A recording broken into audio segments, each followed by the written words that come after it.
Man of Faith, of course, is, like I said, is an institution, is an HR institution himself. He likes to come into like a system and say, okay, this is how things work, what is working, what is not. Like, let's flip the entire table upside down. When you're actually joining a new company, you don't know what you're supposed to do and what you're not supposed to do.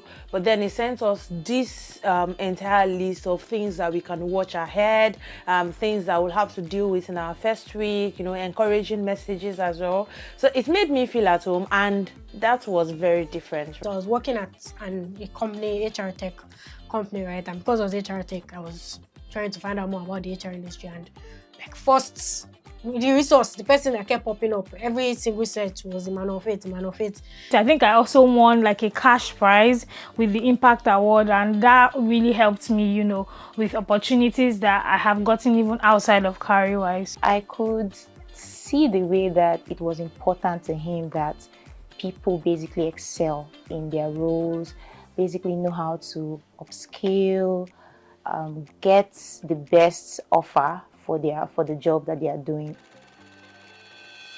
My name is Emmanuel Faith, and this is my story.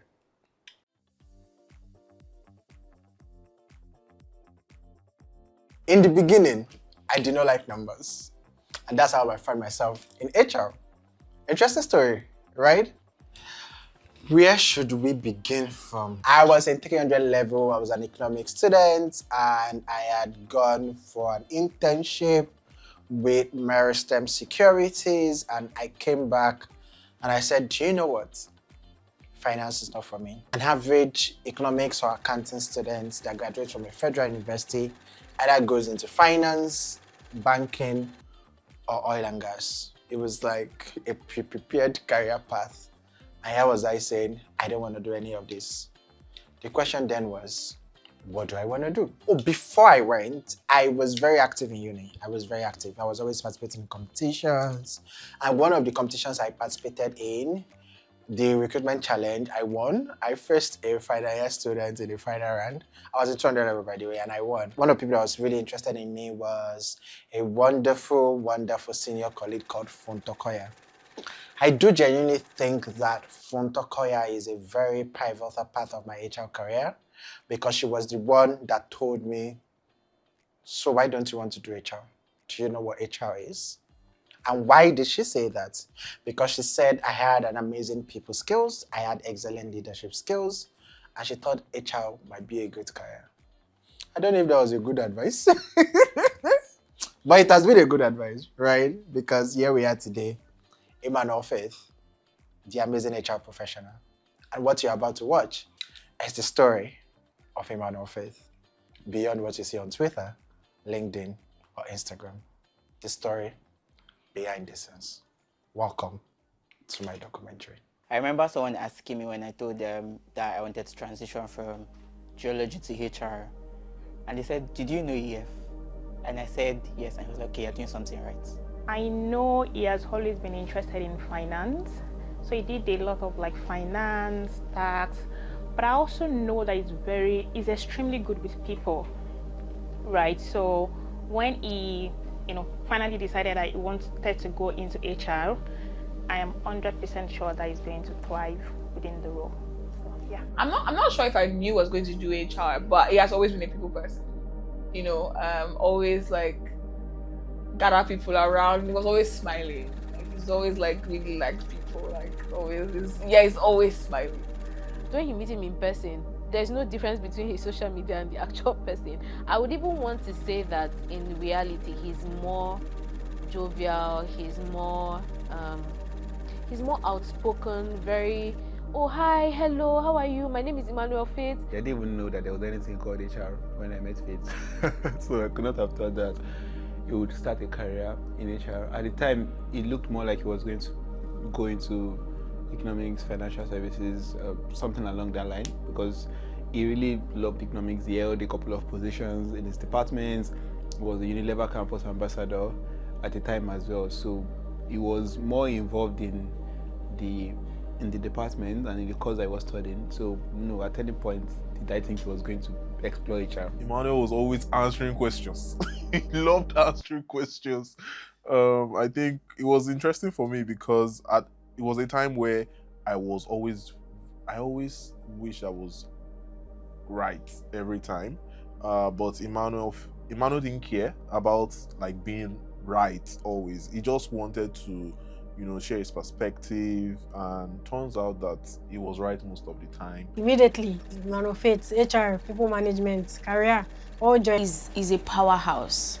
I've seen his impact over the years. I've seen things he has done, and I'm like, oh my God. I mean, I've seen him work. I've seen him design culture in places, and I'm like, oh my God, this is so profound. Like, I've seen his work. It's just so beautiful to see. He's a mover and shaker.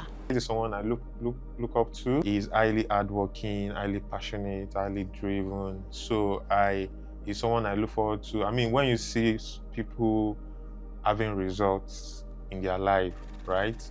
You know that it's not because they fell from heaven. It's because they are doing something different. So I'm also taking notes. Yeah, Faith has been a good point of reference for me. Very disruptive in a good way. He likes to come into like a system and say, okay, this is how things work. What is working, what is not. Like, let's flip the entire table upside down. And I don't know, at that point I was more or less like, I was a go with the flow kind of person. If this is what the system is, let's just keep it this way.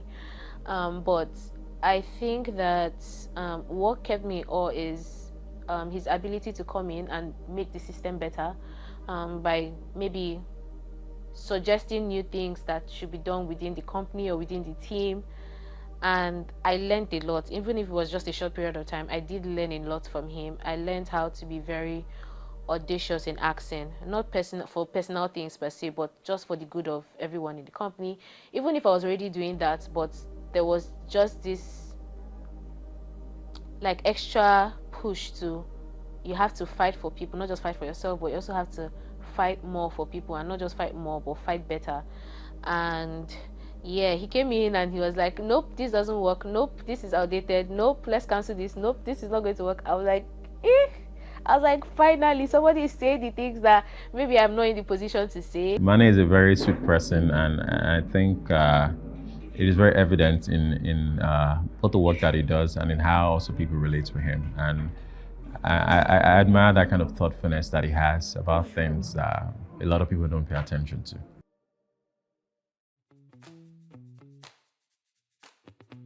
I do tell people that I built the roots of my HR career at General Electric, but let's set the record straight.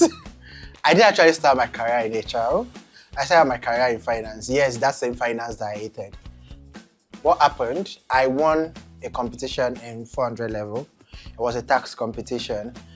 Then tax club used to be colonized. I use the word colonized by law students because they thought that they should be the only one, which was logical, by the way. Even till date, if you go to universities, most tax clubs are still largely dominated by law students because they are the only departments that explicitly teaches tax.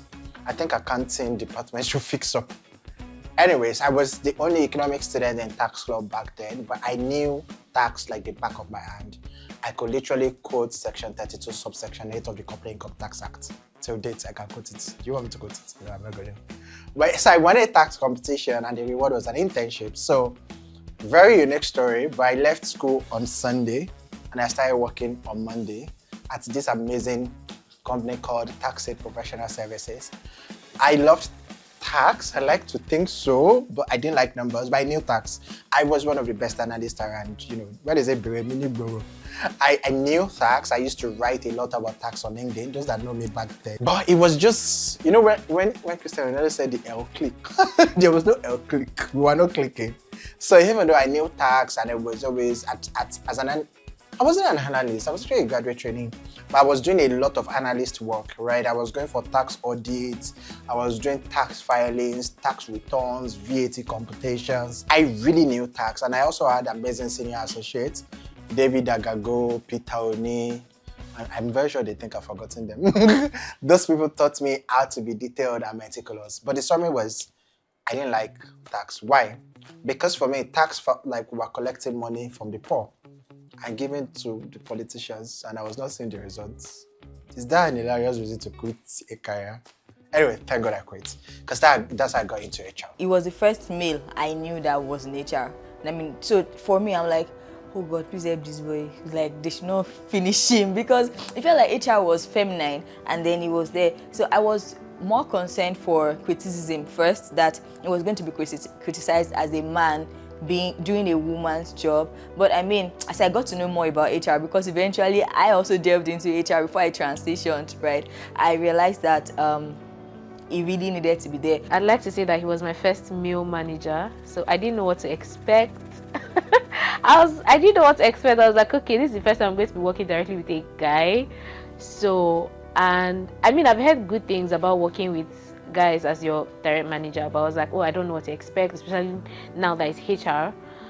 But it turned out really, really, really good, and I think it kind of like set a standard for my expectations with managers. I met Faith, interestingly, it's been up to 7 years, if not more, during Unilever brand ambassadorship, right? So back then we were employer brand ambassador for Unilever, and Faith was an ambassador for Obafemi Awolowo University, right? And I could remember that Faith was one of the most impactful employer brand ambassadors at that time. The workspace is so difficult with people navigating everyday life, navigating their health, so many things. And in order to come to bring your 100%, I think sometimes organizations tend to be so rigid because they want efficiency, they want money, which is important, which is why we're all there. But the people that are running the system are important, and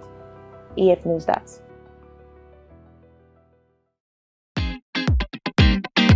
As I said before, I'd like to tell people that I built the roots of my HR career at General Electric.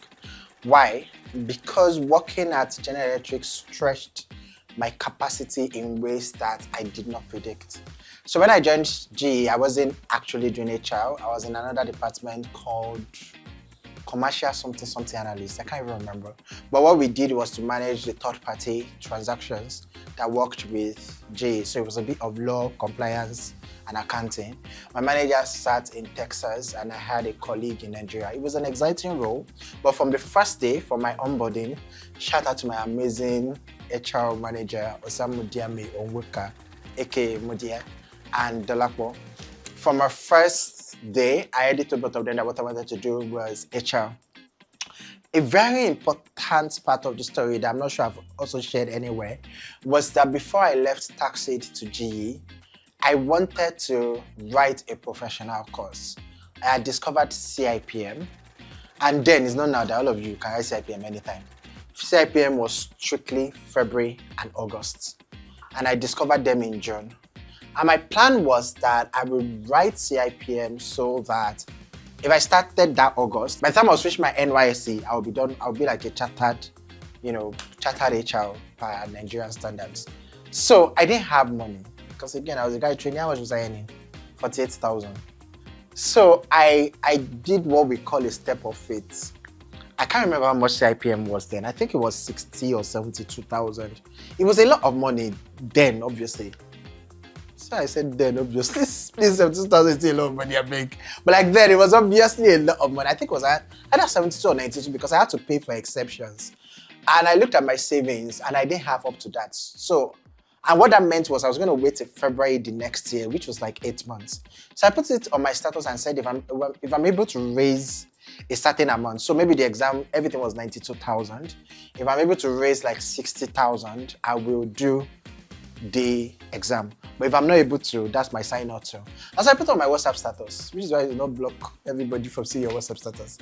And first, my advisor from uni, that's a very important story. Her name is Dr. Marcelina Ijadonla. I was a campus ambassador in Unilever, and I will probably talk about it when I talk about Cowrywise. And she was like our staff advisor. She loaned me 20,000 naira, at least that's what she said. Then my partner at the tax company, his name is Bidemi Olumide, He also loaned me 20,000 naira. That's what he said.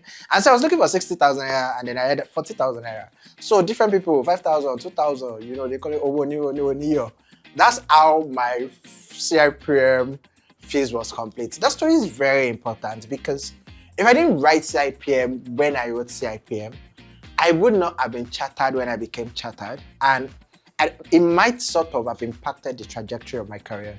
Because what that did was, by the time I was joining GE, I was just one step away from being chartered.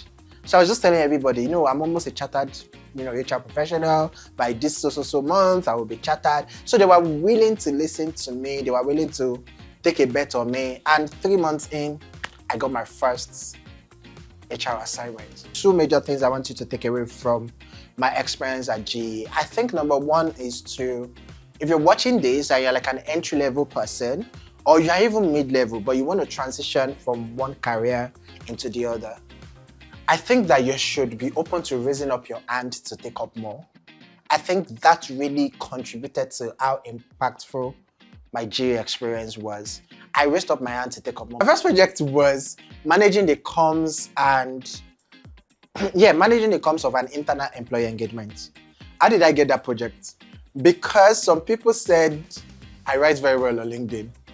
So they were looking for a way to sell the employee engagement in a way that would convince everybody, because apparently GE had not done like a long employee engagement in a long while. So they wanted comms that was captivating, that was exciting, that would make people look forward to the events. How did my name come up? Because a lot of my executives follow me on LinkedIn. So they were looking for someone that was at entry level, that was not in the HR team, and could manage the project. That's how I came on board. So I did that excellently well, got an impact award, which took me to the next one where I managed the hosting of the global team. So again, back to the point, always raise up your hand to ask for more, because after that, there are a lot of global HRs that knew me. Then at some point I was working with like 4 global HRs simultaneously. No jokes, guys. Raise up your hands to take up things. Another major lesson from GE, because sadly I've not worked with another multinational team since then, is that there is something called cultural adaptability. And if you're watching this and you want to work with a multinational, there's a way that working in a multinational opens up your mind, drives curiosity. There's a way that Nigerians think, and if all you've done is interact with Nigeria all your life, there might be a problem. I, for example, had to work with French nationals, French citizens, and French-speaking citizens. They are not the same. There's a way that a French national think about work. There's a way that a French-speaking citizen think about work. There's a way that an American think about work. So you need to learn cultural adaptability. You need to deliberately know how people like to work, how people like to talk. When do people like phone calls? When do you send an email? When do you do a quick Google Meet? Yeah, learn cultural adaptability. GE sort of shaped how excellent my career has been so far. Because what had happened, and if you read my book, How to Do HR in Nigeria, what had happened at GE was I saw people do HR differently. My HR manager, Mudia, my HR business partner, Bethel, I remember that. Bethel, I mean, this was pre-COVID, obviously. Bethel, we walk into the office. This was the country's human resource business partner.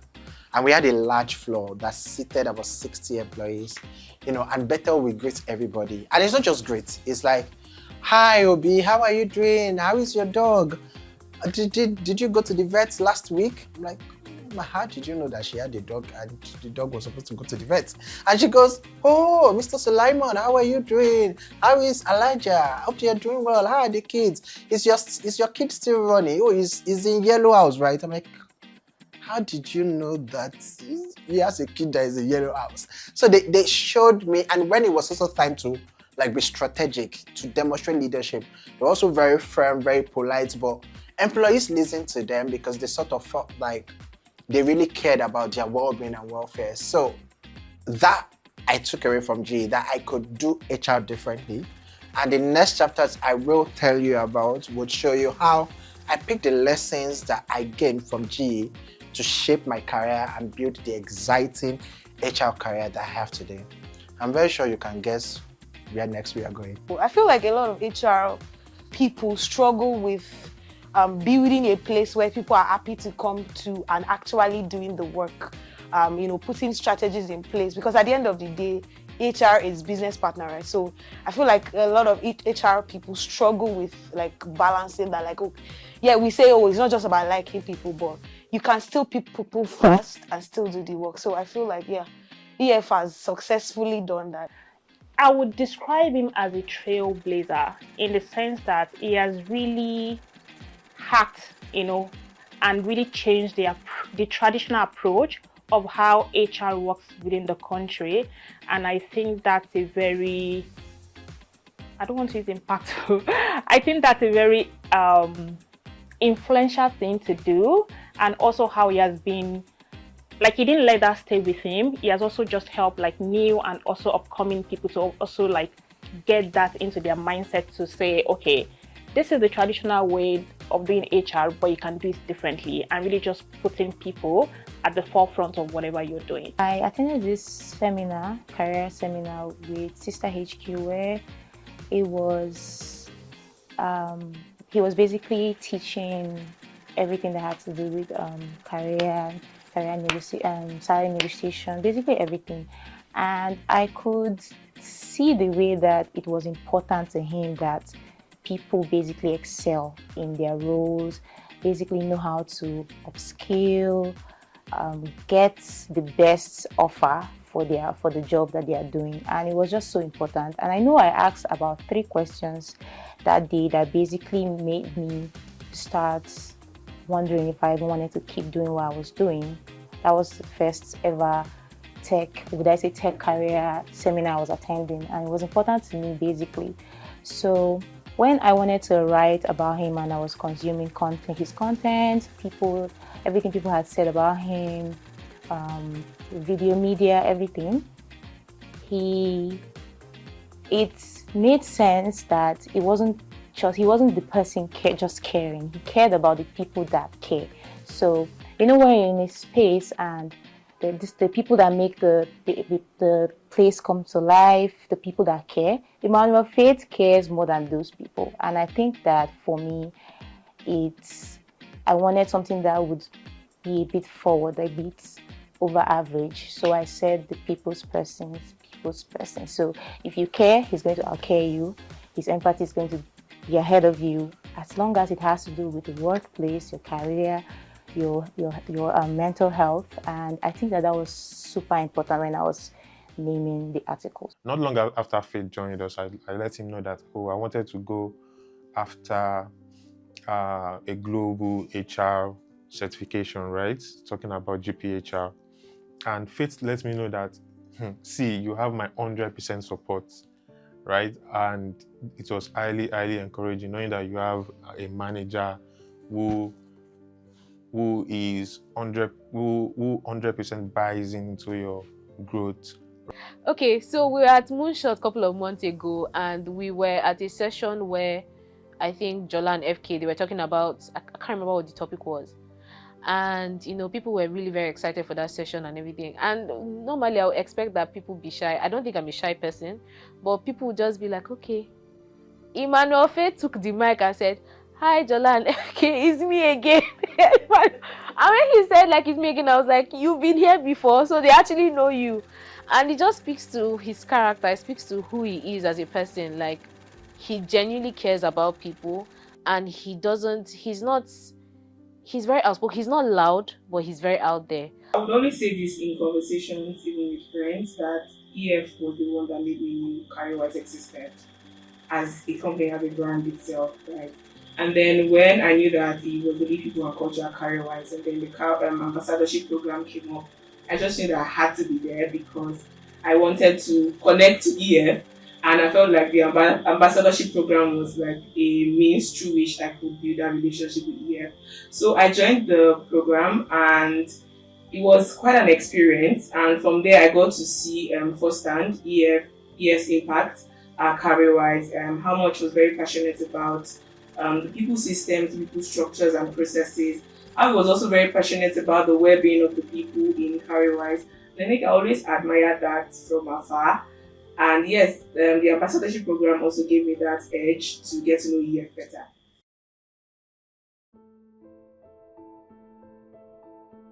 Building the best place to work is such an hard thing to do, especially in Nigeria, and being able to build the culture of a company where LinkedIn ranked the company as one of the best 10 startups to work in Nigeria, shows you the indication and the work that I did at Cowrywise. How I got into Cowrywise is a very interesting story. GE, after the amazing time, COVID happened, I could not get a full-time role. I got a contract role and my HR did their best for me, but I had to move on to the next stage. So I was interviewing up and down here and there. Some companies that regretted not hiring me. And then Cowrywise. This is why people should use LinkedIn. So the CEO of Cowrywise reached out to me one amazing Tuesday, and I was battling Nigeria and other things. It was post-COVID, it was post-NSARS, and emotions were high and all that. And he said, oh, can he call me? Now, I knew him because he was a senior colleague of my department. And I just honestly thought I just wanted to catch up, right? Or maybe he was doing something in Lagos and needed, my influence or my reach. And then we had this amazing 30 minutes conversation. And after that, he said, oh, there's this role in his company and I think I will be a great fit. I studied economics, so I understand wealth and finance, and I am also into HR. And he has read my post and he thinks that I express my thought coherently. That part is very important, guys. However, they already outsourced the role to a recruiting organization, so he has no say. All he can do is to put my CV forward. And if I make it to the final stage, then I will see him again. My brother, my sister, what am I looking for? I said, sir, please put my CV forward. And so I put my CV forward and the recruitment process started. It was a 4-round recruitment process. Now, this is where it gets interesting. At the second stage of the interview, the lead interviewer, whose name I cannot remember right now, that's very bad. My first name is Faith, because we're namesakes. She saw that G was on my resume and she was like, you worked with G? I said, yes. You did exciting things with G. You did all these things that you said you did. I said, yes. She said, do you know this person? I said, no. She said, do you know this person? I said, yes. She's my manager. She said, Mudia is your manager? I said, yes. She said, okay. By the way, we interviewed for like 30 minutes at this point. They've had all the technical competence question, deep things. And she was like, if I call Mudia to tell me about you, what would she say? I said, oh, she would say, I'm one of the best young talent that she's worked with. I like to do good work and I'm very friendly. And she was like, okay. And then we continued the interview and then we ended. Lo and behold, my brothers and sisters in the Lord, this woman actually called my former manager, Mudia. And guess what? Mudia oversold me. This is why it's good to do good work. Either it's in a company that you like or in a company that you don't like. Because Mudia just sold me, literally. She just oversold me. And that, of course, got me to the final stage with the co-founders. Another 1 hour interview, I got the job. I think that I have done my best work at Cowrywise for different reasons, by the way. First is longevity, obviously.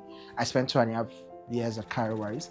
Second is it was a fintech and I had a background in economics. So I was not just doing HR. I was partnering with products to build products. I was supporting marketing to launch football saving goals. If you've ever read in the beginning days of football saving goals as a product, every blog post you read was written by me. In fact, till date, I think there are some blogs in there.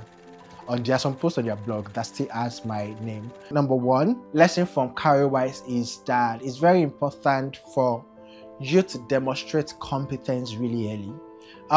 My final interview, when I was getting my offer, I remember that the CEO came in and said, so I had a 1 hour chat with the CTO, and CEO came in and said, oh, we like you, but there's a problem, you're too young. Which was very valid. I mean, I had like 3 years experience and I was getting to a lead role. And I remember saying, please give me an offer. I didn't say please, but I was like, I just realized shadow for me.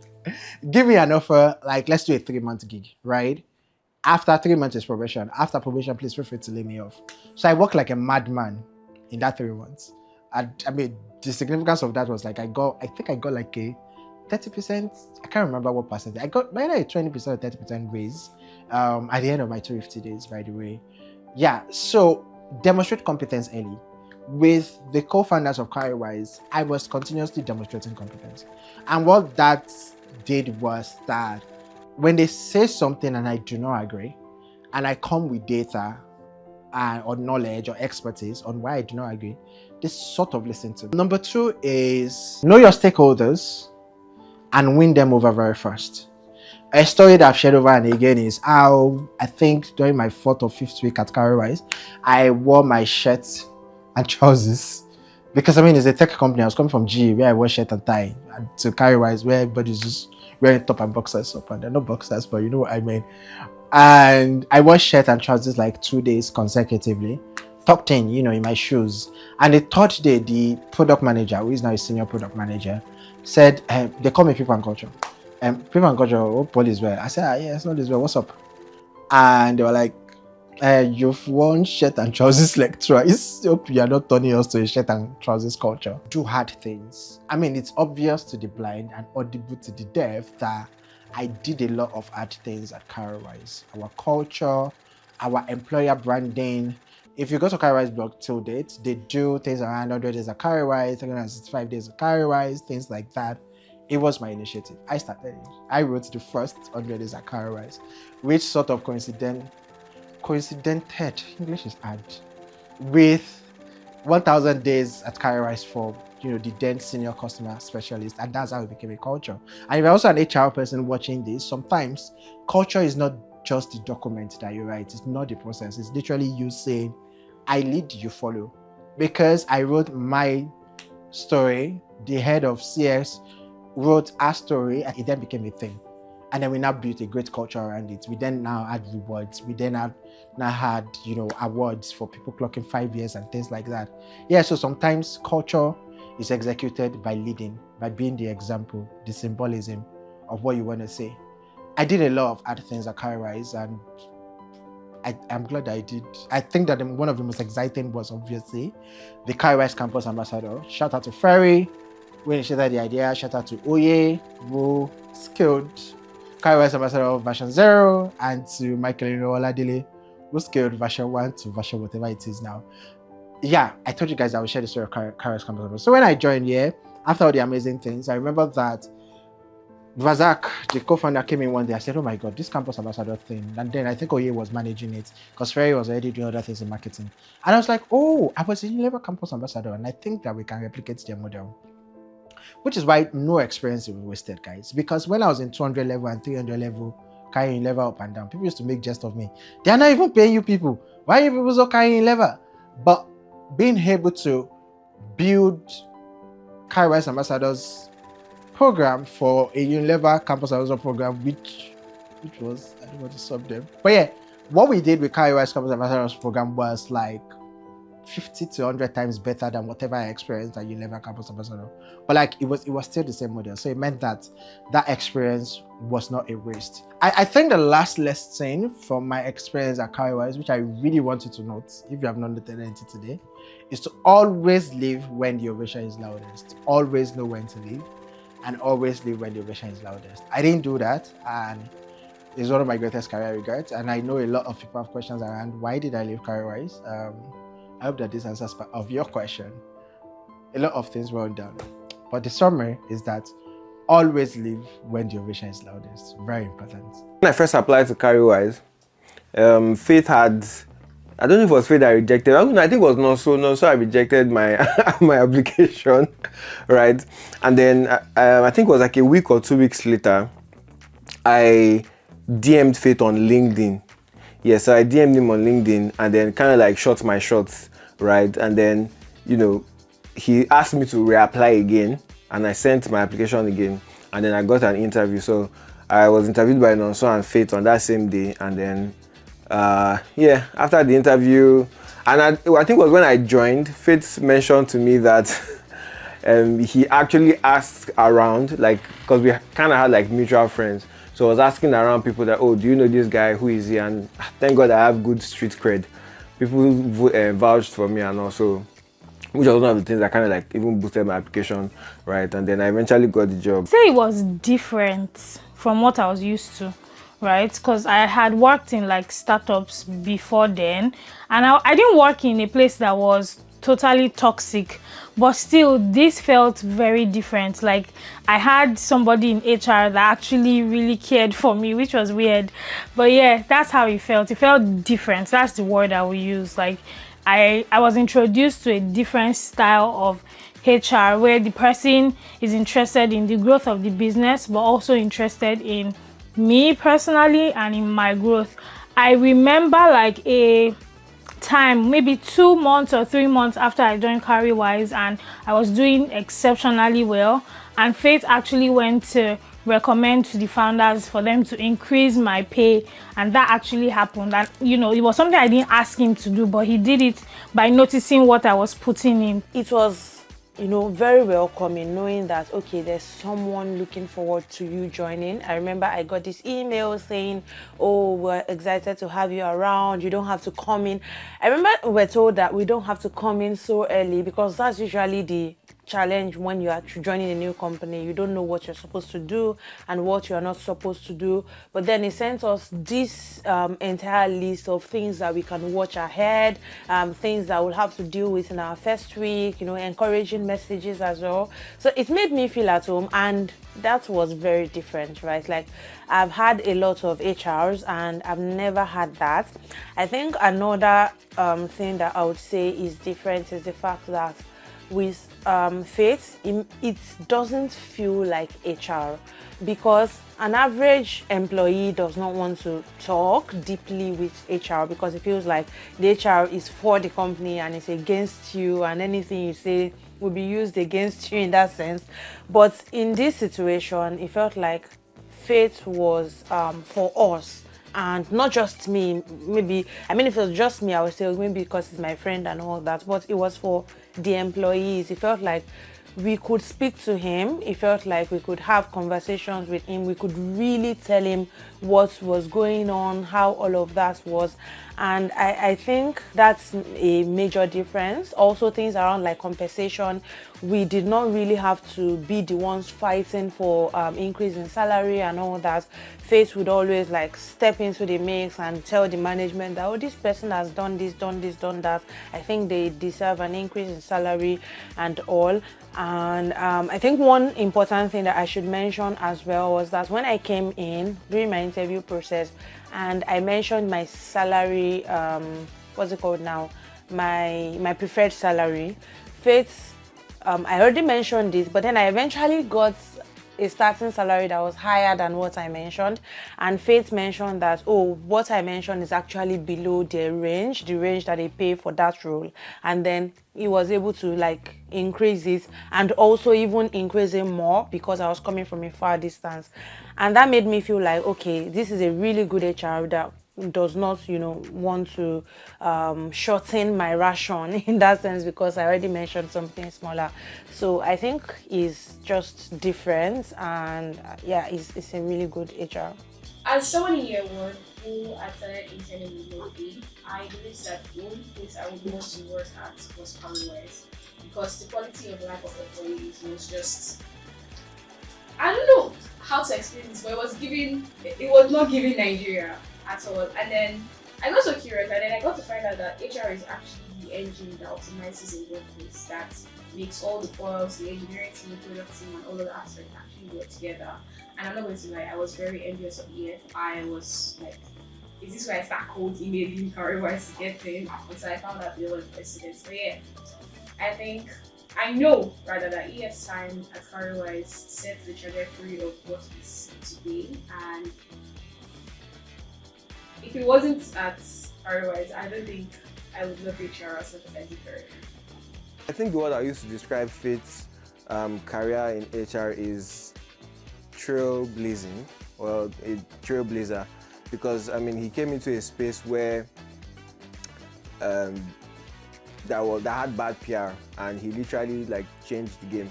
I mean, I remember when he joined Cowrywise, I think he was the one that changed the role from HR to people and culture. Yeah, so those are like, you know, things that Faith has done. If you ever have to meet anybody that has been in Cowrywise or has gone through Cowrywise, there is always a difference that you can tell that this was an influence that came through being under a man of Faith. jurisdiction or being under Emmanuel Faith as HR in this space. And it tells much how they have embodied everything that you would say these people should embody. So it's beyond what you have said, but more like what we have seen from these people. So yes, that tells a great factor of you being a culture shaper. I remember some of its policies while it was the HR at Cowrywise. I think the first one that comes to mind is the house allowance for people who wanted to basically rent in Lagos and could not afford that. They could take, I think it was either up to 100% of their salary, their annual salary as a loan, or they could take up to 4 months. I'm not really sure how it worked at the time, but that was very helpful for me because at the time I was I was actually house hunting, and interestingly, the house I was looking for then was, I think it was like 700k per year or something, but definitely could not afford that at a go with the agent fees and all of these things. So I needed, that loan came in, and at that time the policy they had implemented like a few months ago was very helpful for me. And I can imagine now it must have been helpful for other employees as well who needed that kind of like support to basically be able to rent an apartment close to the office, so that could also like continue to help their work as a hybrid employee in the company. I think that's one that was very significant for me. Another one that I remember clearly was the Impact Award. This was already launched in the company before I joined, while Faith was there, but it was very helpful for me because at the time before I left, and this was interestingly even after Faith was no longer in the company, but his policy was still operational. This was 2023, I think November, December. I had done significant work in the marketing department at Cowrywise, and I was looking forward to being appreciated. And one of the ways that the company did that was through the Impact Award that Faith had initiated, or would like to inaugurated now while it was the HR at the time. And I remember that always because obviously I won the award, which was a good one to have. So it felt good to have that kind of structure in the company where you can do great work, and apart from just getting your salary, you're also getting recognition from the company in the form of an award. Impact, yes, it was Impact Award, right? I think that was one of the things he introduced to the company that felt very special to me, because I won it. I think I also won like a cash prize with the Impact Award, and that really helped me, you know, with opportunities that I have gotten even outside of Cowrywise. I remember when I was still at Paystack, at the time, fintech in Nigeria, the most popular names you hear will be Paystack, Cowrywise, Piggyvest, InterSwitch, those names, and those were the places people really wanted to work. Making somebody that was pretty new in HR, making Cowrywise one of the most desired places for people to work was really interesting for me to see. Cowrywise was so prominent, like honestly, it made me open an account in Cowrywise. I won't even lie. See, you people, Cowrywise, let me tell you, Pamela is the reason I still have an account with you. I want to be part of something as beautiful as this because he was there. I came in and I saw him and I was like, really? Like, you guys dress this way? Like, it didn't look normal to me, right? Because he was on shorts and he wore sneakers and then he wore kind of like a short socks. And then he had like a collared shirt, long sleeve by the way. And I'm like, come on, this is far from what I'm exposed to, right? Again, in the workplace, my whole idea, especially like in Airtel, everybody's, if you're not wearing suits, tie, you start talking something. So it was that particular experience really changed my perspective on the workplace. And I really thank EF for that, because that's inspired me to understand that it's not about your dress up, it's not about your appearance, it's about how much you can be of an impact to, your team and also the people around you. And yeah, I think that's one thing that people should look out for when you meet him. I don't think you should ever be shy. I don't think you should ever like, oh my God, that's Emmanuel Faith, I know him online, I don't know if I should go and say it. I promise you that your shyness will not do anything for you. Emmanuel Faith probably already even knows you because he's well read and he writes and all of those things. So he's always, he's chronically online. So he probably knows you and you probably don't know that he knows you. So it's just a thing of, if you meet him, just say hello. He's very outspoken, very nice, very warm and very friendly.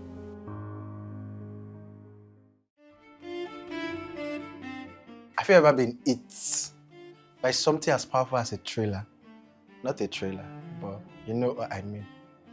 I experienced something so sweet that ended quickly.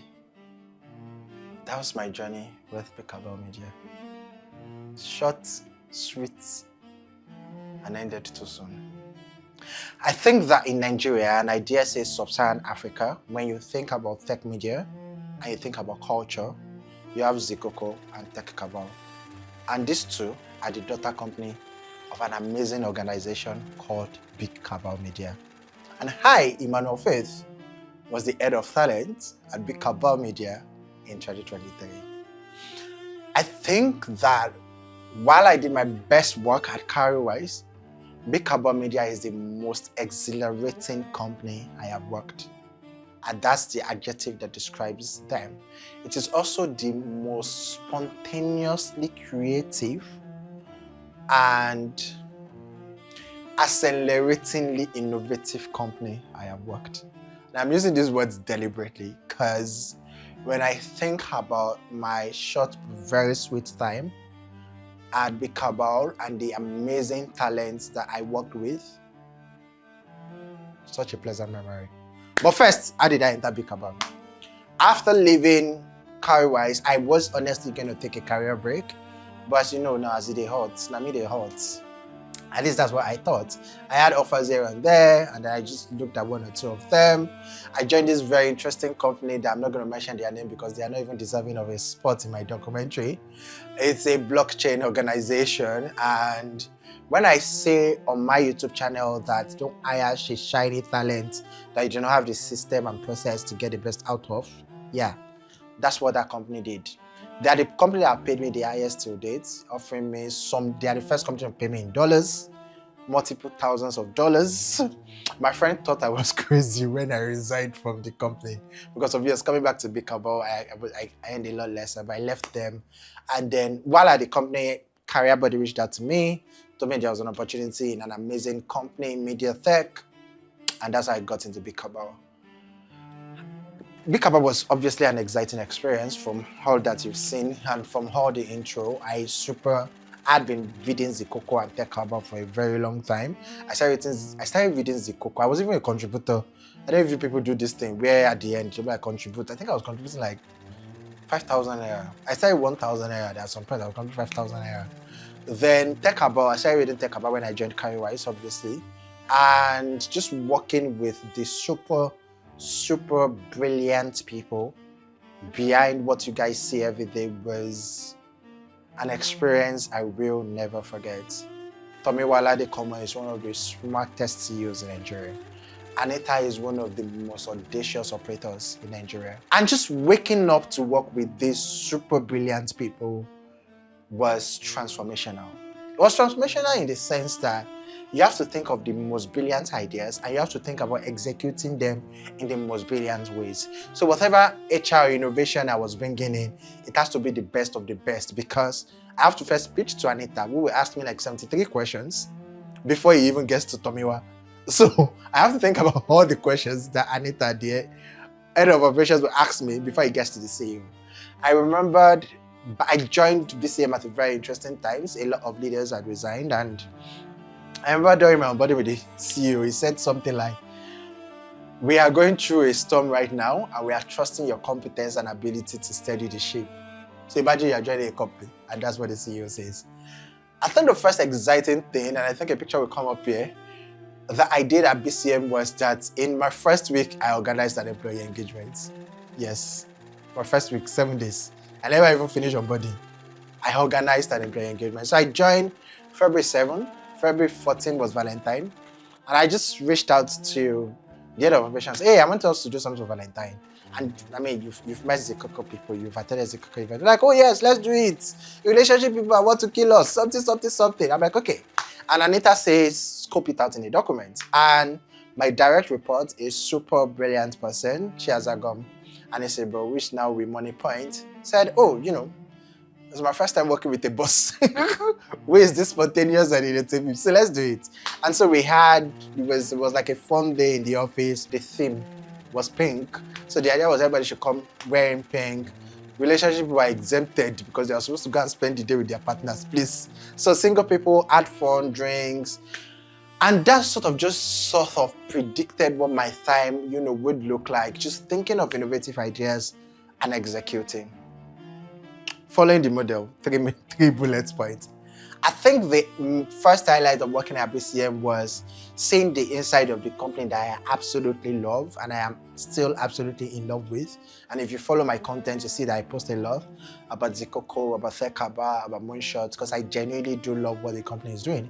And so just being in the company at that point, albeit our short, was revelational for me. Number two, BCM taught me the importance of documentation. Working with people, we used to call Okweden the coder. What's the competitor of coder? Notion. Yeah, we used to call Okweden the Notion queen because Okwe can organize anything in a document. And BCM is a Notion company, so everything you are looking for, everything, like what happened 4 years ago, there's a Notion document for it. What's going to happen next 3 months, there's already a Notion document for it. I can promise you this video you should be watching in January 2026. What will happen by Moonshot 2026 in October? I am sure that by now there's a Notion document for it already. So BCM is a strong, meticulous, detailed documenting company. Again, maybe because that comes from their media arm. I think the second major highlight is you really can just do things. Despite a very short period of time that I spent, I did a lot of things at BCM. There were things that I did that didn't go live till I left, e.g. their Impact Award.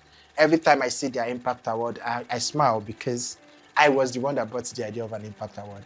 And even though it didn't go live while I was there, it's always a great delight to see. And a lot of other things, to be honest. You really can just do things. You can just change policy. Again, back to the point when I talk about competence. When people perceive that you are competent, they listen to you. And literally, if you're watching this and you're an HR person, I don't want you to focus on kissing ass. I don't want you to focus on tilting towards being in favor with the management. Just be extremely competent and be confident about your competence. Be competent, be extremely competent, and be confident about your competence.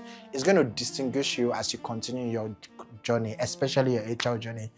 And I think the last thing I learned is that capitalism is brutal, because after 8 months, on a random Friday morning, I was fired. I was laid off, guys. I was laid off. And I think that changed the entire trajectory of my career. Fate made a case to company senior management about the need to rework our employee rewards, compensation and rewards. So at that time, it was at the end of our performance review cycle, and a lot of research, lots of market survey went into figuring out the best way to adequately compensate our employees. And there were some pushback from senior management, but Fate really played a pivotal role, right, in ensuring that company leadership approve a new pay structure for employees, so that we are ensuring that employees are well appreciated, they are well, they feel recognized, and they feel rewarded, right? And I could remember how Fate was making senior management understand the link between proper employee rewards and achievement of company strategic objectives. I'm looking for a word that means like putting other people on, right? Like carrying other people with you as you're going. I'd say if there was a word for that, that's what I would use. Emmanuel Faith had joined the team like a week before Valentine's Day, and he was like, you know what, it's a good way to like introduce myself to the team. Why not show a Valentine's Day party? And oh my God. And I think he said, I think it was like a pink Valentine, or like, and he loves pink, of course, and that's also my favorite color. It was a pink Valentine. I was like, bet, say no more. I will be there. And it was so fun. There were like these helium balloons, there were like placards, photo cards, and all of those things. Like, okay, we're going to take pictures, just have fun. There was wine. There was a major work conflict, and the way he handled it was just fantabulous. Like, I literally have no words, because if I were in issues, I would have shut everyone down, then come back to like the situation, right? And that really just tells how emotionally intelligent he is and how he just faced things, you know, head on. I was laid off, guys. Yeah, the whole Emmanuel faith was laid off. I think one of the worst things that can happen to you as a career professional is to be sacked, especially when it is not performance-based, which mine wasn't. You know, a business is downsizing, there is infrastructural problem, and your department is being made redundant. There is a struggle with cash flow, so some roles were impacted, and yours was included. Yeah, I think it's one of the saddest things. And every time I see a story on Twitter about someone that was laid off, I feel genuinely hurt. Until date, one of the saddest things of being an HR professional is having to tell someone they have been laid off. It was a very sorrowful, mournful period. I've shared the story entirely in another video, so I won't want that to take time. But it was really, really dark. I went into depression. It was the first time it was happening to me. And I also think that, and that's why I did that video. It would come, the link will come up here, and I think I will link it in the description, where I talked about how I searched for a job for 8 months. I think the reason why I did that video, I also wrote a Medium post that blew up in January 2024, if you've been following me since then. And I remember when I wrote that Medium post, I was like, I can never be that vulnerable. Faith, why did you share that? And I'm like, hey, I just want people to talk about things. I just want people to talk about, oh, this is what they faced. Because before then, nobody around me had been laid off. All my guys are ballers. I'm literally all my guys are ballers. My friends were working in big companies, and those are any naira, any 7 figures. Those are any dollars, pounds, everybody. So, like, we're all excellent people. Yeah, work might be toxic. Yes, we might work from 5 a.m. to 11 p.m. But nobody around me had really experienced a layoff. So there was literally no person to go to for advice. It was a very dark period. I went to depression, came out of it. First, it was denial, right? Like, one of it.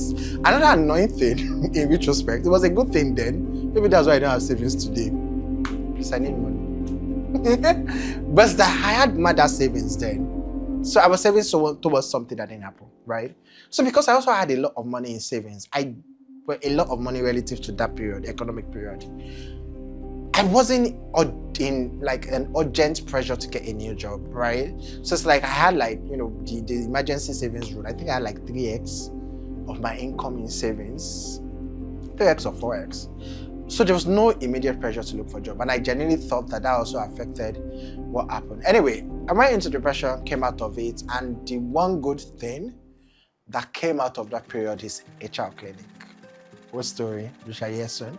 But before then, just 2 things if you're going through a layoff period. Number one is to know that it can't happen to anybody. I think that's one thing. Because after I then came out of my depression and I wrote about it, a lot of people then started sending me a DM. But there were like 2 people that sent me a DM that at that point they didn't have a job, and I was the one that got them their jobs. Right? I was the one that referred them for the roles that got them their jobs. So it can happen to anybody, and that's the honest truth. And number 2 is literally to know that your job is not your career. Your job is just a facet of your career. It meant that, when I was laid off, I was winning awards, I was getting gigs, I was doing consulting, and I will go into that in a bit. But those 2 things, number 1, anybody can be laid off at any point in time. Number 2, your job is just an aspect of your career. You are the price, so focus on building the price. Man of Faith, of course, is, like I said, is an institution, is an HR institution himself. And extremely valuable to a lot of people. Even me personally, like one of the most hardworking people that works for me was because of Emmanuel's recommendation as well. So, and being able to define systems, even culture for a lot of organizations over the years is just true testament to how far he has come and the remarkable work he has done to also build that identity for himself. I wrote the article because I think when I pick out the people I write about, it's mostly because I admire their work. I admire the direction of the product that they are building and basically what they are doing in the ecosystem. So I think I chose EF because everybody was talking about products, innovation, speed, efficiency, and all of that. I think that he was talking about what was most important, which is people. People are building these things, people are working to create this whole ecosystem. And I think that their well-being, the way that they navigate it, how to get the best out of it, how to grow in it. I think that the loudest voice, at least to me, was EF. And it was, I think that just solidified why I chose him. And picking up the pieces of everything that the people before me had said about him on the media, even the things he had, highlighted for his work, it all just pointed to the direction of like how important it was that I told that story. People think HR personnel are terrible people, right? They are never for you. They're always for the company and against you. But Faith kind of changed that game. He has a personal brand, and when you get to work with him, you get to see how he does HR in a different way. And then now people now start to see HR as, oh, they're actually for me type of thing, right? They are not against me. They are here for my mental health and not the companies. But yeah, so his personal branding, top-notch stuff that has really changed the perception of HR personnel in Nigeria. So I think that's one major thing that he has done.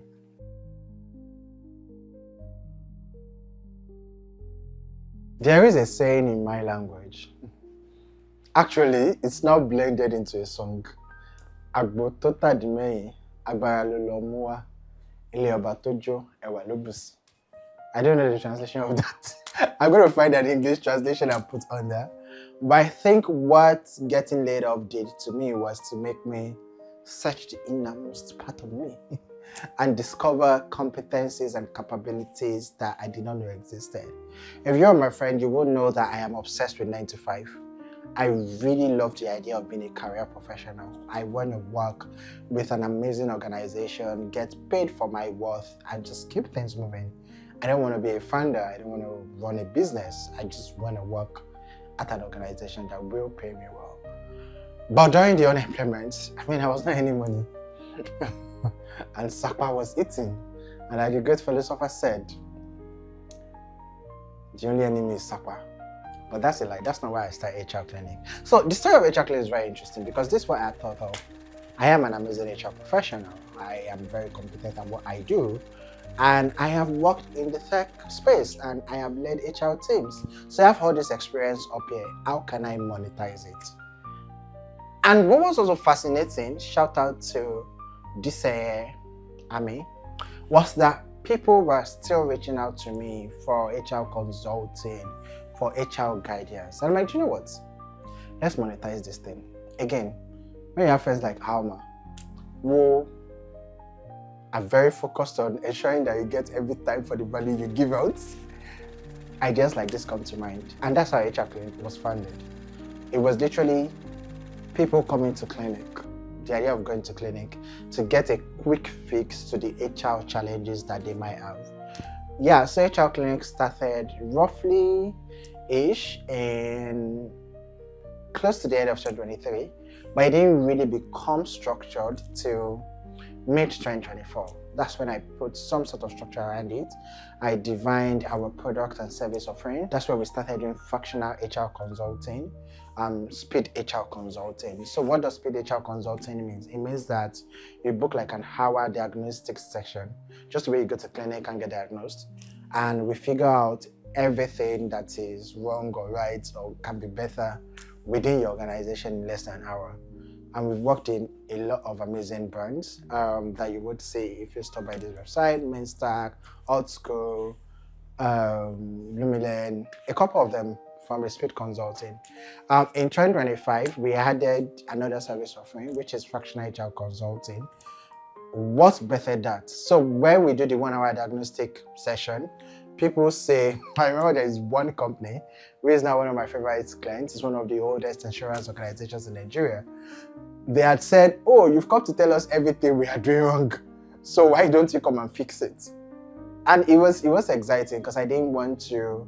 First, I was sort of reticent because I didn't want to do that. But it was also, yeah, let's expand our our service offering. So got an assistant, began to take calls, began to partner with founders to build amazing places to work from the scratch, right? And over the last 1 year, we worked with really, really amazing brands, top startups, top major organizations. We've also partnered with major accelerators and incubators. We work with Beyond Limit, in partnership with United States Missions. We worked with MDIF. MDIF was a very unique engagement. MDIF is the first time someone will be flying me interstate to teach founders over a couple of days and pay me good money while at it. And a lot of just other exciting. And we're looking to expand our portfolio. So if you're an accelerator or an incubator, please shoot us an email here. But beyond the HR clinic, one thing, and why am I doing this, also answered the question of why am I doing this documentary now? One thing that 2023 also did for me, aside the darkness of unemployment, was to sort of stamp my authority in the HR space in the Nigeria tech ecosystem. I dare say that when you're talking about HRs in the Nigeria tech ecosystem, before you mention 5 names, and that's me being humble, Emmanuel Faith is going to come up. And in retrospect, that's very nostalgic because I remember that when I was starting out my career, one of my HR career specifically, you don't like HR, I know you don't, right? One of the things that I set out to do was to make HR as a profession more relatable, more likable, more connectable, if there was something like that. And per the testimonials you guys have heard, I have done a great work so far, right? Winning this particular award in 2023 was also a great reinforcement to that and encouragement to do a lot more. So, what is next for the superstar that wants to do a lot more? Working in tech myself, and the industry that he is in, it is like he has made HR more humane. You see, that particular profession is very interesting to me. So I've seen, basically he has, in a way actually, he has made people look like they're terrible at their jobs. And he has also made people look like they're good at their jobs. So in a way, it's also like, it's actually a yardstick, I think, to a good extent. A yardstick of what excellence, doing beyond administration. I think a couple of things I've learned about what HR can do to support talent, from things he has said, spaces he has hosted, speaking engagements.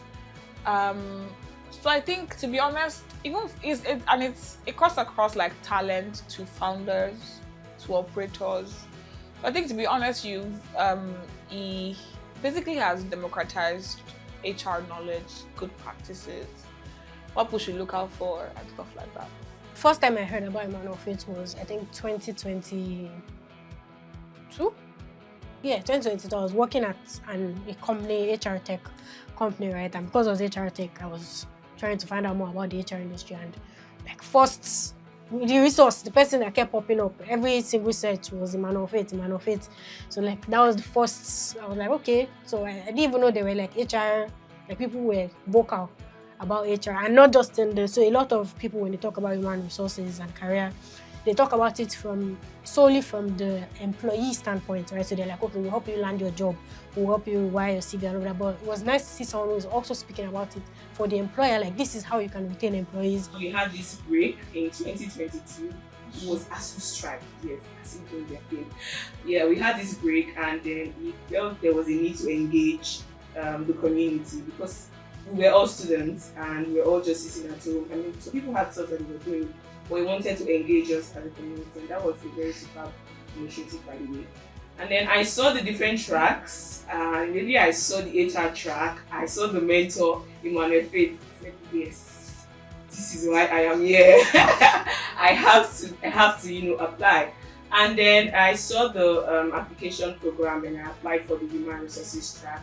At that point, I wanted to do HR, but I didn't exactly know how to go about it. I didn't have a lot of resources to start with, but I saw that as an opportunity to start, and I joined the program. It was a 3-month virtual internship where EF mentored about 4 of us. I was lucky to be among the 4. There were quite a number of applications, so you could tell that my application was very, very strong because I really wanted to join. So he mentored about 4 of us. We would have training sessions on a weekly basis. I had personal access to EF as well to ask questions. And after every session, I just knew that, okay, HR was what I wanted to do, because EF would take every topic, from training and development to recruitment to performance management. It will break it down to the tiny bits. We forget the whole lingua franca of the HR industry, ensure that we understood what it actually meant. Also outside what the general opinion of what HR is. And you could tell that because what the HRE was doing in Cowrywise was different from what you would see in normal Nigerian parlance. So it was more of I was feeding from the direct source, from that olive tree.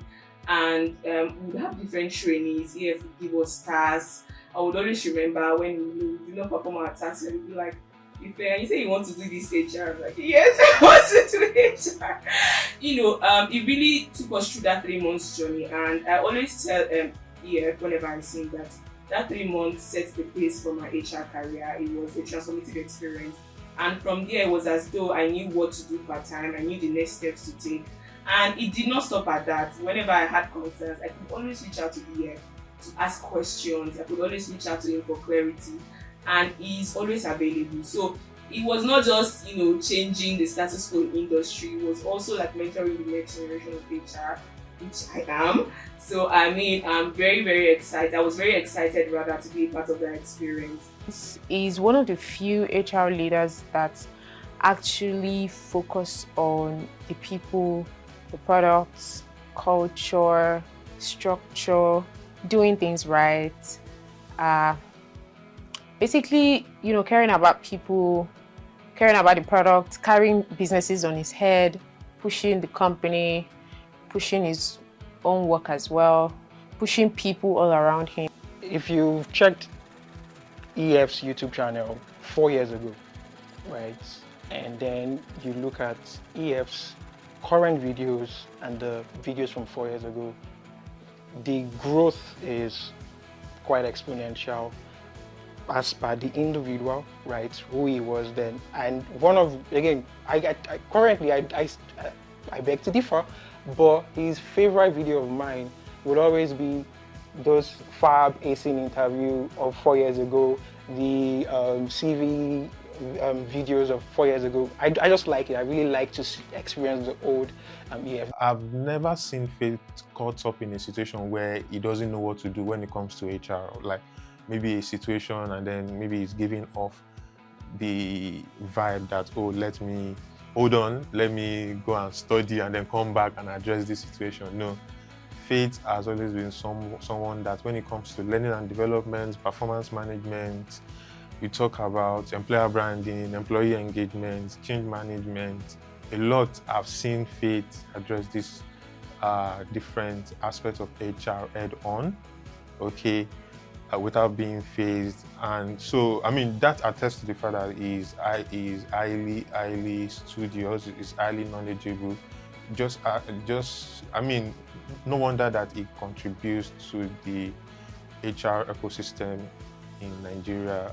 I'm not surprised because internally working with him, you could see that he walks the talk. There is no content that I have run through or had a conversation about that sprouted from your space that has not one way or the other influenced decisions made or processes and systems that I run. His impact has been tremendous, and one thing I always say is when, as a techie, right, people expect you to have some level of, is it tenacity? That's good, but in tech, people expect you to devote your whole life to it without having a break or anything. But with him, he believes in work-life balance a lot, and he's also a firm believer of when people are happy, they make the work work.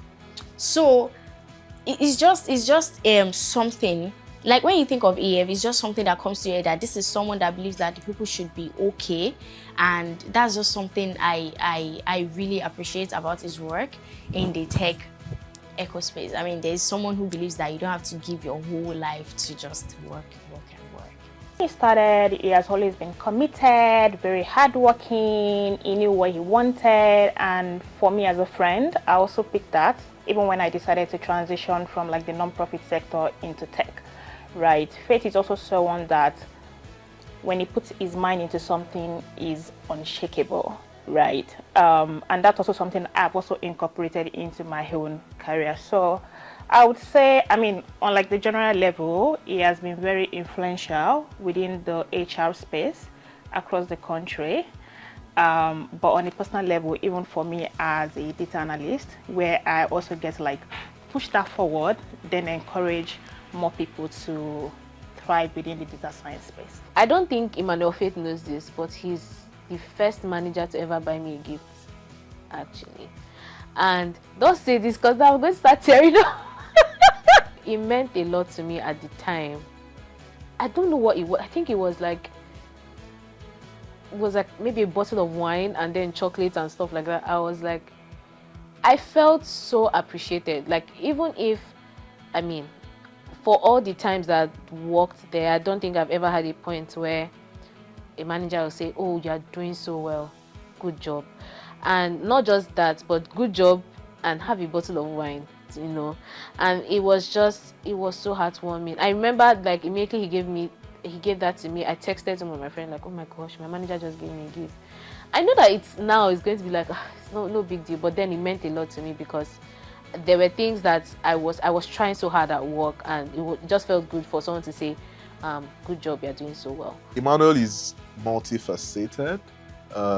He's doing a lot of things with female sports. That might be something some people don't know as well. He writes about female sports. I think he does some commentary or something random like that too about it. And then he's also interested in like this Korean culture and all. My hope for him in those areas is that he becomes the face of those topics in Nigeria over the next couple of years. And also with his career, I just really wish him the best. Very soon, Emmanuel should be founding his own HR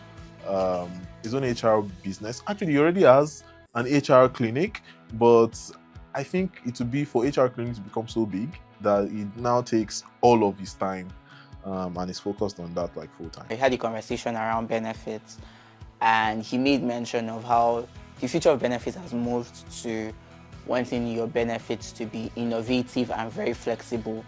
And particularly we've had present issues with like the HMO services we operate, and we had to now try out, okay, you made mention of how the fact that you really can't know exactly because you've not asked. And it was a point of contact to now ask, what exactly do these HMOs offer you that you really enjoy? And with that, we just realized that the HMO we were subscribing to wasn't even really doing it. And presently now, cheers to feedback and surveys, we presently have 3 HMOs running the system, being that it can service everybody's needs at different times. Yeah. I've read his book, How to Do HR in Nigeria. That was really an encompassing book. It's like a guide for anyone who maybe, especially for people that are rethinking HR, but who maybe is saturated.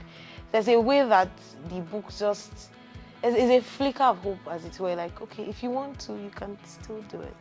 So yeah, it's helpful, and it gave me hope, because a lot of times, because I've been an enthusiast for a while and I've not actually worked in HR, I'm like, should I just jettison this idea and just involve?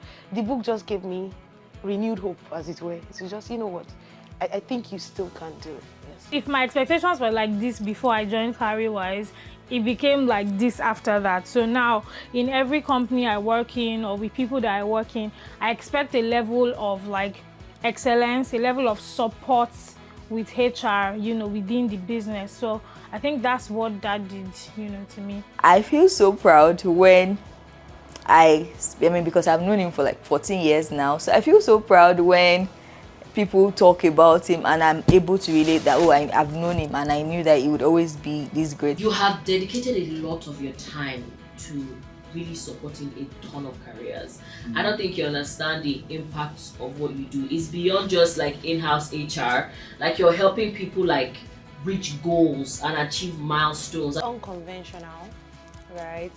And the reason I would say unconventional is that it doesn't necessarily follow the set order of things, right? Like it feels like he does things in new ways, and it sets like new paths and all that, because I know he's coming from like a finance background, working with really amazing companies, like he coming from like finance, economics and all that, and then he moved to human resources, and moving to human resources, especially in Cowrywise where I met him, it didn't feel like, oh, this person is just trying to figure out their way and all. He came in and he built a culture from the scratch, and this is a company that is already known for having a good culture, but he made it way better than it was, right? And these are like new things that in a country like Nigeria, where things are not extremely regulated, having somebody that does things the right way regardless of whatever the outside experience is, it feels unconventional to me, especially based on my experience with human resources and all that. And also when you consider the kind of steps that he's making in his career, an HR that writes a book, an HR that does poetry, and also it's very unconventional, very new. It's not conventional at all. Our overall head, the director managing the whole of operations, right, actually threw faith in the middle of the whole operations, from managing a lot of change activities. Essentially, I'm talking about change management, right, when it comes to HR, from revamping a number of policies to reworking our company values and mission and a number of other things, and faith jumped in the middle of it, hit the ground running, was executing, right?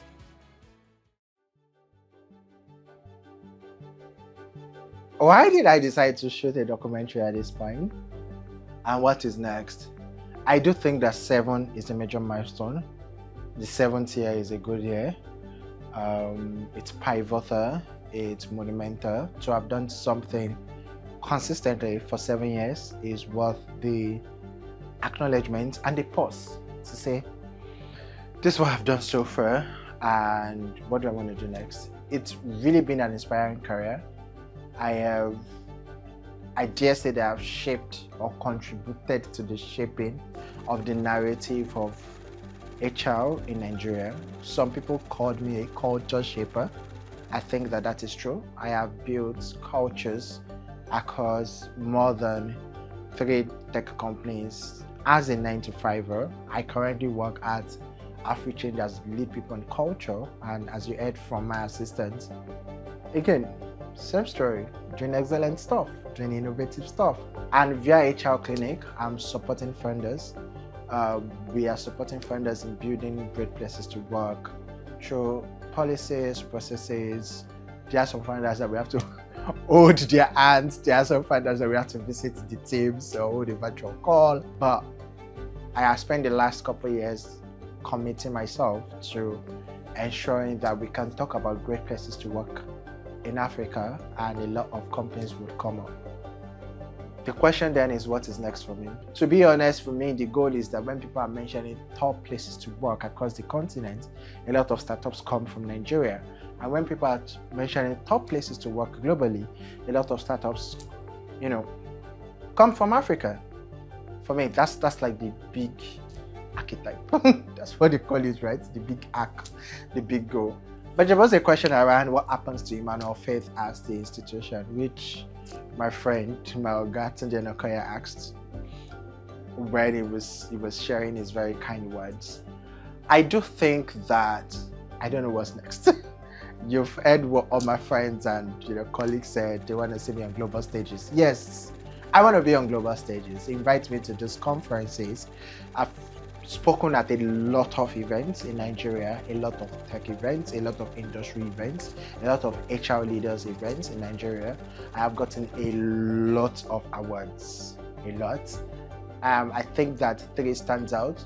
One of the top trendy disruptive people leaders in Nigeria, the HR and Talent Recruiter Award, and being listed as one of the top 100 HR leaders in Africa.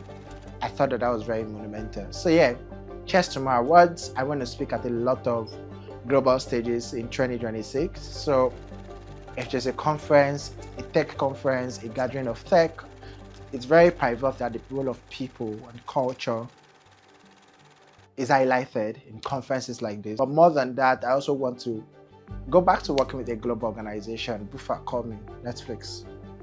All of you, call me. I do not have answers to the question, what next? I know that I want to grace global stages, work with global organizations. I'm also looking for someone that will sponsor my master's or my MBA. Please, if you have a lot of money and are looking for a worthy investment, come and invest your money in me. I promise you.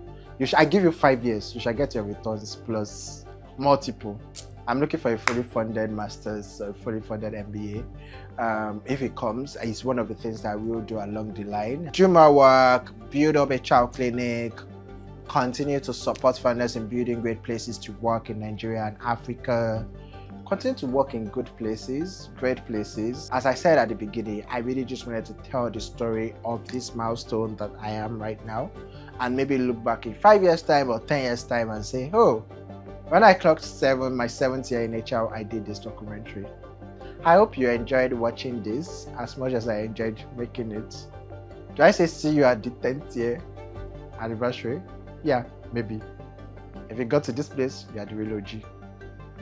Signing out, Emmanuel Faith.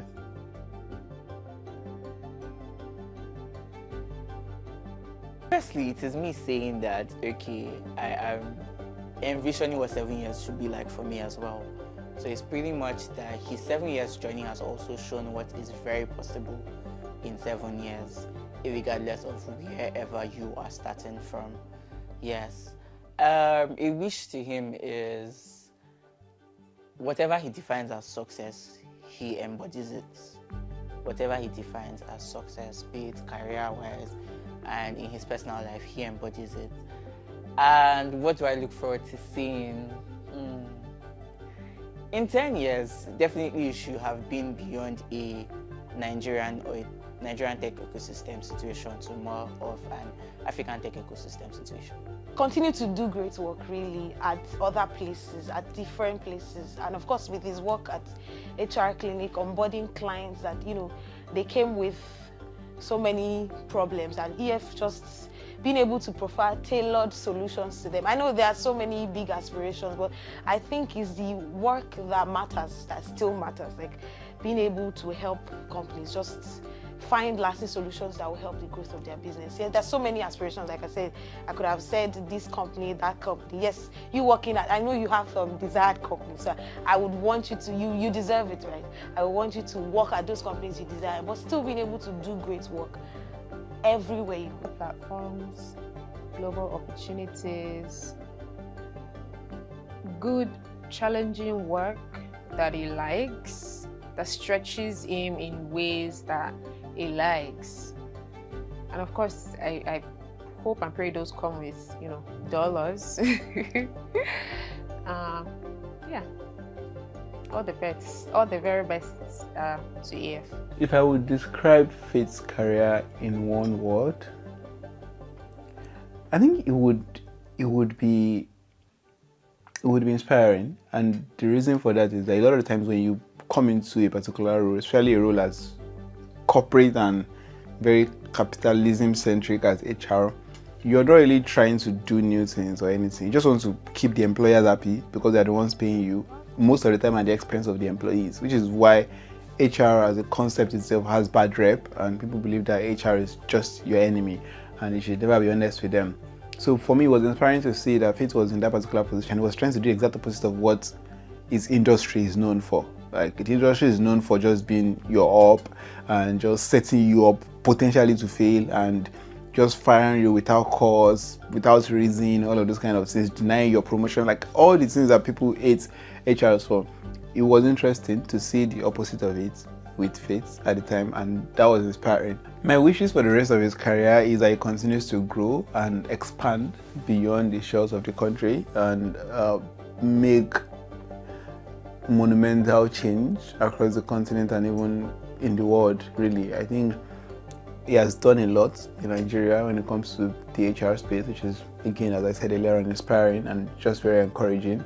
I would like to see more of that. I would like to see him in a position where he finds himself in an environment where he can thrive a lot more, surrounded by people who actually want to actually maximize his potential for good and not just obviously give him stress and all. But yeah, that's my wish for him, that he continues to grow and expand and continues to do what he does beyond the shores of the country. I want people to know that I bought shares early. So anybody that wants to be reaping the benefits, they should know that their shareholders are older than them. So basically what I wanted 5 years ago, what I wanted 7 years ago, 10 years ago, it is first of all that it makes money so that when it's giving us birthday gifts now, it's bigger things. I just honestly want it to make like the kind of money that will make your stomach grow bigger. You know, I want that to like a really good degree. I wanted to make like the bastard money that I actually want. What I want for the next 5-10 years, I want him to be, I've said it's a look for international dreams. I want more of those international dreams to come to fruition. So I want him to grace stages he has never like set his foot on before. I want him to rub shoulders with people he has only heard about or read about, or I don't know, seen in a picture, in a dream, that I wanted to be able to share stages with them. I want the impact of his work to go beyond the walls of Nigeria. So it's like, while having dominance in the space of locale, he's able to, with his same voice, you know, actually impact HR worldwide. So I think I also want to see an international company. I want to see him in an international company. I want to see him in a really big, prestigious place. And I'm saying that because that should also tie into the money part.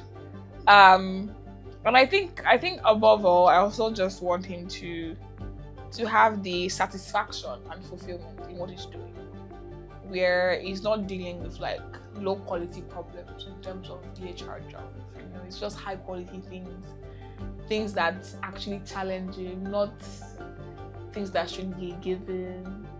So I think in the next 5-10 years, the quality of his problems in terms of what should be done should have improved and not be like low quality things.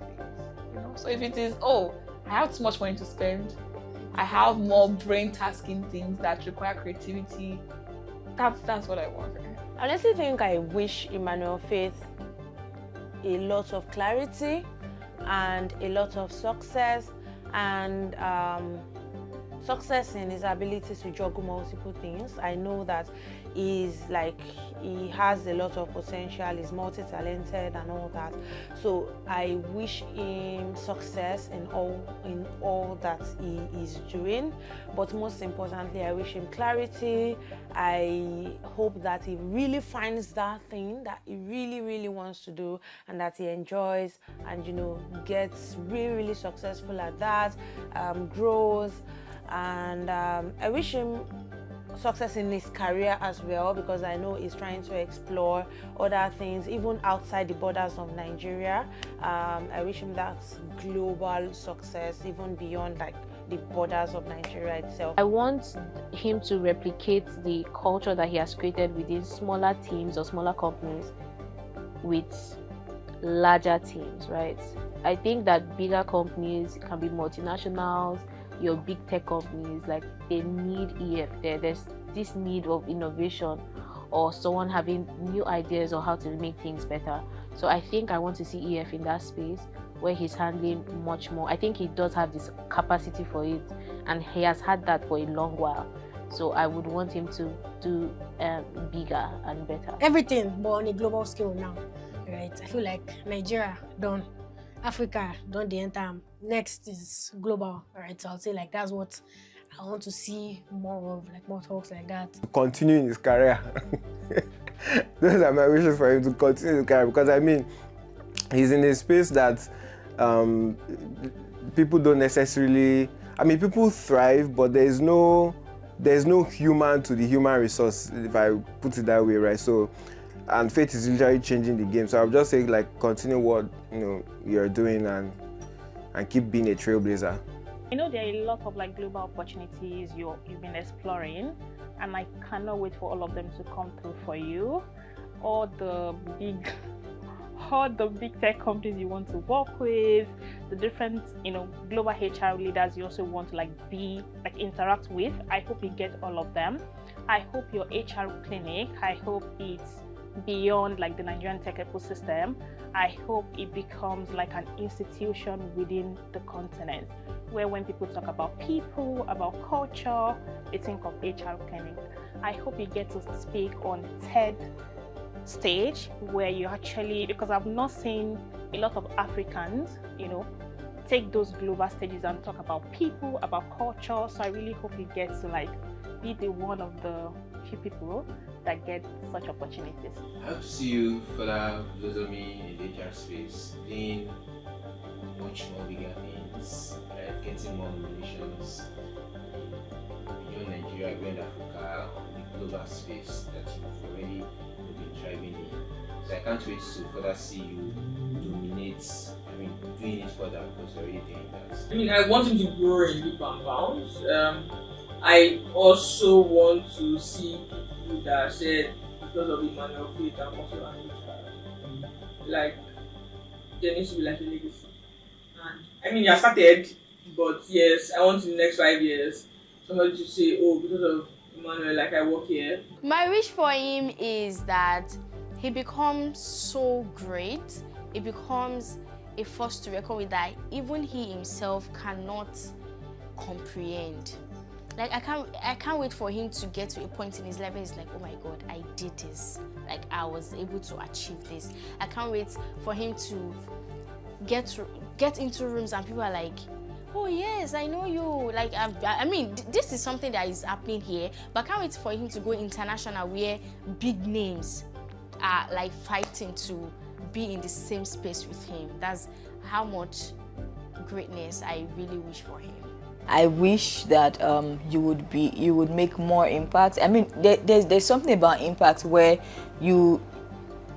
sometimes impact is intentional. You are intentionally making an impact. But my wish is that even in times when you don't know it, that your subconscious, like the things that you have done, will go ahead of him, and the things that he has done rather would go ahead of him and speak louder than whatever he would want to do by himself or want to say or want to tell anybody by himself. I really do hope that he continues to continue on the path that he's on, and that I don't know, I just wish that he gets better, like he expands. I feel like he needs space to expand himself. Everybody has to have a slice of EF at one point in your career. Happy anniversary, Emmanuel Faith. Yes to, an endless world of wonder, that you continue to do what you love. I can say affect people's lives. And, one thing that I find to probably be what the future needs is that the workplace becomes more beautiful. And I think it's something that we all need to think about collectively, how can we make the workplace beautiful? Because, someone once told me that the true mark of a successful life is when you wake up super excited to go somewhere, to go to work, and you also leave work super excited to go home as well. So I hope that in the many capacities you continue to help build this, world, where the workplace where business can be beautiful, that you never stop, you never relent, and I wish you all the best.